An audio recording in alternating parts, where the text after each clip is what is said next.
Hello everyone, my self Jitendra Sharma. तो कैसे हो आप सभी? आई होप आप अच्छे होंगे।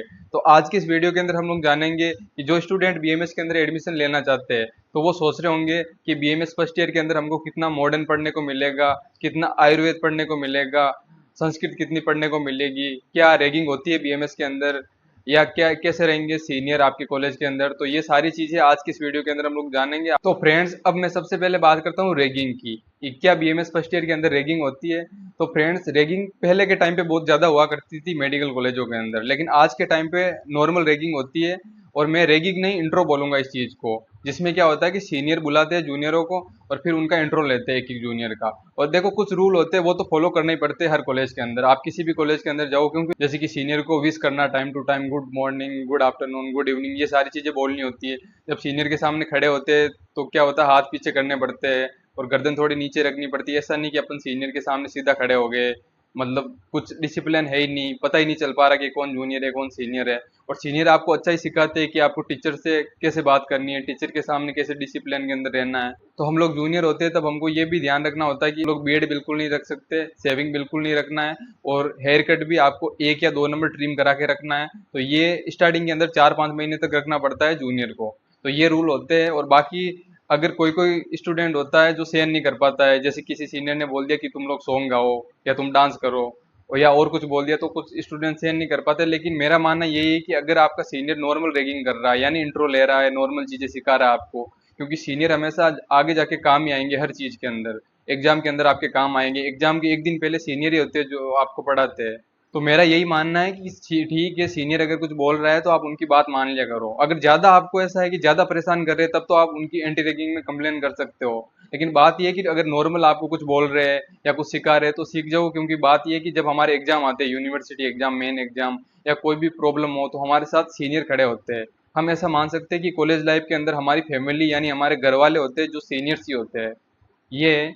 तो आपको इन चीजों का ध्यान रखना है। बाकी ऐसी बात नहीं है कि बहुत खराब रैगिंग होती है, नॉर्मल रैगिंग होती है जिसको हम इंट्रो बोल सकते हैं।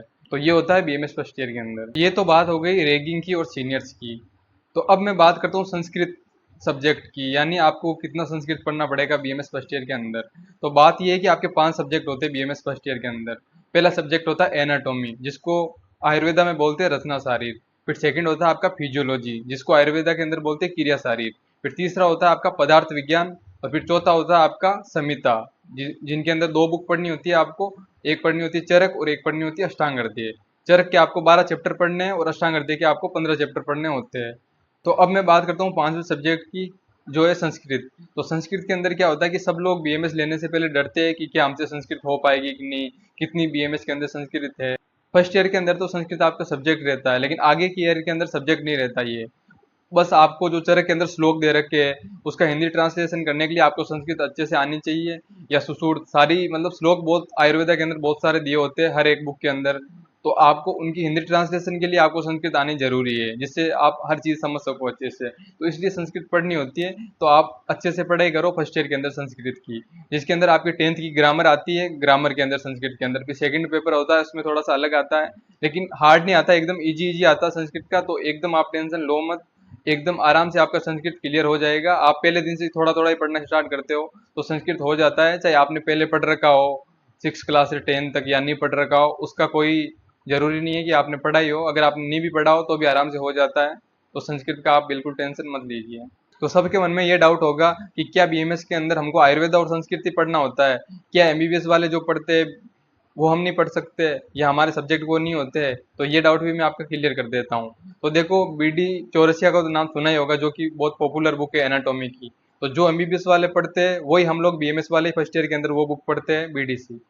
अब मैं बात करता हूँ फिजियोलॉजी की। तो एमबीबीएस वाले क्या पढ़ते हैं, सेमुलिंगम पढ़ते हैं। तो आप भी पढ़ते हो सेमुलिंगम बीएमएस के अंदर। तो ऐसा नहीं है कि आप बस आयुर्वेदा और संस्कृत ही पढ़ोगे, आप मॉडर्न भी पढ़ोगे। और आपकी इंटर्नशिप होती है वो भी 6 मंथ आयुर्वेदा की और 6 मंथ आपकी एलोपैथ की होती है, मॉडर्न की। तो फ्रेंड्स, अगर आपको बीएमएस से रिलेटेड कोई भी डाउट हो तो आप कमेंट के अंदर कमेंट कर सकते हो। और अगर आपको मेरी वीडियो अच्छी लगी तो like, subscribe and share. Thank you.